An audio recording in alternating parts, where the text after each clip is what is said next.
Okay, hi everyone, this is SmithyQ, SmithyQ.com, and I'm back from the dead, so to speak. I know I've been away for about the last month. I've been moving. I'm alive, so that's always a good thing. Right now my living room is filled with boxes, but I'm in my new house. My most of my services are at least hooked up. I have a bed, so things are okay. I'm no longer sleeping on the floor. Um, just a suggestion: if anyone out there is moving or plans to move in the near future, I've got just some advice for you. Is what you should do is find the biggest, best house that you can afford. Then find a smaller house that's cheaper. Then take all of your things and just light them on fire, and then use the money that you saved from not getting the best house to just buy new things, because that's so much easier than moving. Personal experience. That's what I'm going to do next time. Anyway, on to chess. So I just wanted to quickly go over an old game of mine. This is just going to be nice and quick, and it's going to highlight it's one of my prettier games, and it's going to show that I'm not always the positional fuddy-duddy that I am nowadays. This game was played back in 2004. I was 1800, my opponent was 1900-ish. My opponent had a bad habit of beating me, especially in equal games, and so it was really nice to play this game. And hopefully it's entertaining, maybe we can learn something. It's going to show the power of development. So, of course, when we were younger, we all wanted to be Paul Morphy, so here I am, I'm white, I'm playing the King's Gambit. My opponent plays d6, and let this just be another reminder of why I say theory is almost useless. Underneath 2000, even 2100, here it is, move 2, we're at a theory. I don't even know what you would call this. The King's Gambit, is it declined? I think I usually call something like this the King's Gambit refused. I mean, who knows what's happening. So anyway, I develop, he takes, which was kind of silly, because now I control the center completely. After bishop g4, already we have to think, does bishop takes f7, and then a knight move. Does one of these work? Possibly winning the bishop. And it doesn't appear to be at best equal. And so I just win the pawn back, bishop e7, castle. If you look at this, the opening has been a huge success for me. I haven't done anything special. I played the King's Gambit, he didn't take it, and then later he did. I've got all my pieces pretty much on their best squares. In fact, all I need to do is play something like knight c3, queen d2 to break the pin. The rook is protecting it, so that's fine. Bring this rook over to one of these files, and I've got a dream position. You can't ask for anything better. This is where just following opening principles help. And now here, my opponent, again, he was higher rated than me.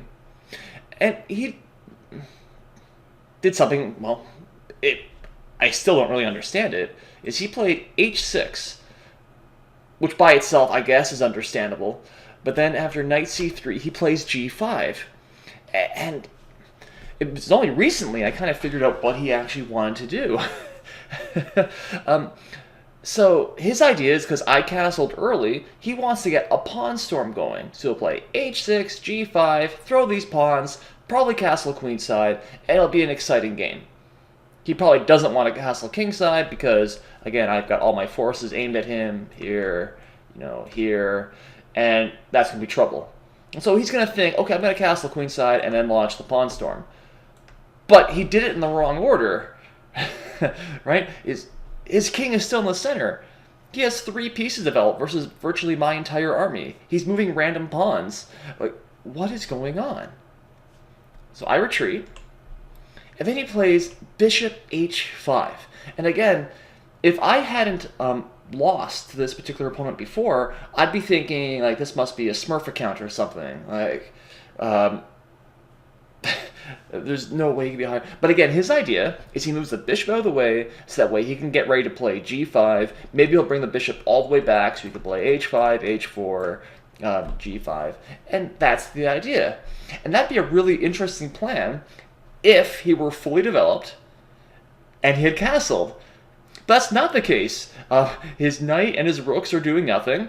His queen hasn't moved. It's at least 2 moves away from him being castled, versus, again, my entire army. And so I need to decide what to do here. And it's pretty obvious. There's like, what I need to do is I need to attack. I need to punish him because he's not developing. His king's in the center. So what do I need to do? I need to open lines. I start with e5, which was actually a really hard decision for me to make at the time. It's much more obvious now. I'm a stronger player. But back then, it was hard because after d takes e5, you have to see what the next move is, because if I just recapture, I don't want to capture with the knight, obviously it's pinned. If I take with the pawn, that gives him a chance to exchange queens. And yes, okay, that gives my rook into action. I'm fully developed, things are pretty good, things are great, but it's hard to checkmate him without queens. And he'll be able to grovel out of this, most likely. And it'd be the same thing is that, whoops, sorry. I just gave the move away. Life is hard. If I were to play bishop takes e5, he could just take, and then he takes, the queens come off anyway. And so I needed to see this move. And this move took me like 5 minutes to actually see. It was really hard then for me to see that because I was, again, I've mentioned this before, as a younger person, I was so in love with material. It was so hard for me to give it away. Even though it only lasts one move, right? He plays knight d4, I'm able to recapture. And we can see what happened here is it's different. If we back up, here, if I were to recapture with the bishop right away, he can take it, and then, well, I'm going to have to exchange queens. By playing d5, and then he moves the knight, bishop takes, there is no recapture. My bishop's simply on a great square. Look at this. It's hitting the knight, so the knight has to move again. It's hitting the rook, so he has to do something about that. And my bishop is dying. Also notice how the e-file is completely open from pawns. So if a rook or a queen were able to slide over, his king is in huge trouble. And so again, two pieces are attacked. His move is forced. Knight takes f3.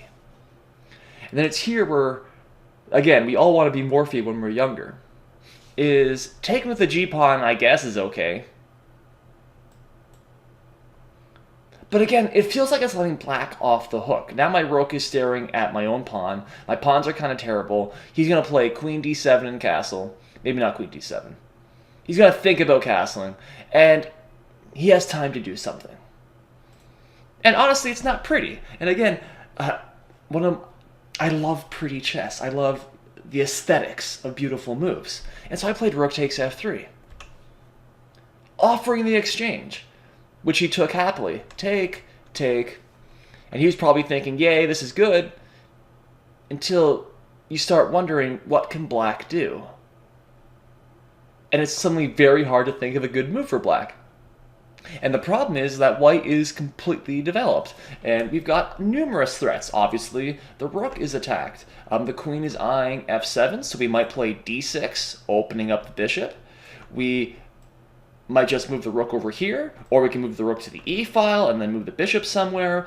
We could think about playing knight b5 and then cashing in on c7, because that's undefended. We could play bishop b5, check, so that way after this, we recapture and all the lines are open up, and realize that black is dead.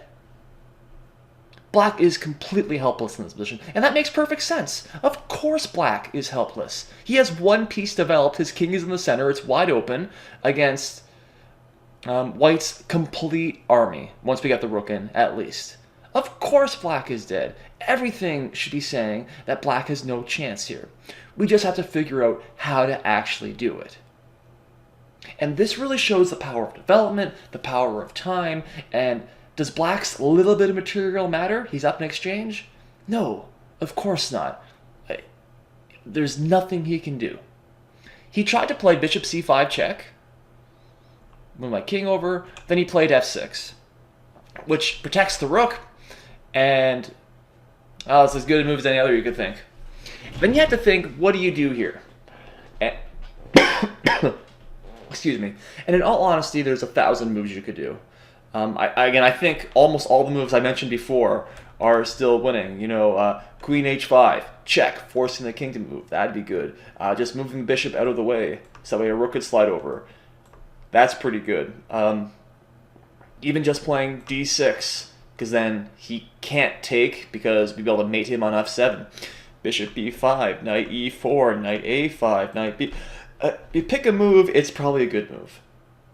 And again, I like the aesthetic side of chess. I was absolutely in love with it back then. I still am, but can I sacrifice more material? And so I played rook e1. And of all these options, I played this. And what's kind of interesting, sometimes we get in the habit of thinking there's a single best move. Maybe there is. Maybe the computer says one of them is, 0.5 better than all the others. But when you have so many good moves, just pick one. And this is a fantastic move. I'm now threatening to move the bishop with check. He decides to take it. I recapture. He brings the bishop back. And then after bishop b5 check, it's all over. c6, I take. The threat is I'm going to take the pawn with check. He tries to develop a piece. Doesn't matter. I can take it because the bishop is still pinned. He plays a6. I play c7, discover check. And here's where he resigns. He's going to lose his queen, and his king is getting mated in the next few moves. Alright, if you were to take. Right, that's game over. So what happened here?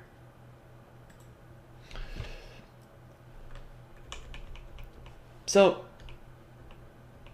honestly, right here, well, white emerged from the opening. I did great, because my opponent took the pawn, and as I was recaptured in one move, I got a strong center. Everything's pretty happy. And it's when my opponent did, well, 3 strange moves in the opening. He plays h6, g5, and then bishop h5. Now, again, this isn't because my opponent didn't know the theory. There is no theory in this position. This is just moves. It's a game. We have to figure out, when you're playing chess, there's a time to do something. And at this point, I'm fully developed pretty much. Right? I'm much more developed than my opponent, and I need to recognize the opportunity. Because if I don't seize it right now, again, my opponent, he can castle queenside, queen d7 and castle, or something along those lines, and then it's going to be a game. My advantage might disappear. But I recognized, okay, boom, e5. And then the urge to not hang on to the material, but to play d5, which gives me the e5 square. And then not being scared to sacrifice the rook. Now, my opponent took right away, and it's interesting, the rook is pinned. The rook's in no danger of moving. And if my opponent were to play, say, knight f6, it develops a piece, now getting ready to castle, my bishop can't take the rook. I was thinking, in the game, I was just going to play queen f1, and then take. And so it's pretty much the same position as the game, but my opponent has an extra tempi. He got the knight into f6. So that was a possibility. The computer still says that white is winning handedly here, which is great. We still have a massive lead development, and that's pretty happy. But that would have been a bit better for black. He could have survived, just down a piece, instead of losing the game as fast as he did. We see these huge arrows of attack. And then the final sacrifice, which was great. And the reason that this game was, it was aesthetic, right? All the sacrifices just feels, being able to sacrifice pawns, exchanges, whole pieces. It feels good. But it was also easy, just because I had such a huge advantage. And I think this can put to rest the fact that I'm just a slow positional player. Because if you, at least back, what was this, 2004, you give me a chance, I'll jump in. So hopefully that was helpful. Hopefully that, the power development, speed, the thought process, and I think it was a pretty game. So that's not bad. I'll have more regular chess content coming soon. I'll have a blog post coming out soon. I'm just, finishing moving. Frick.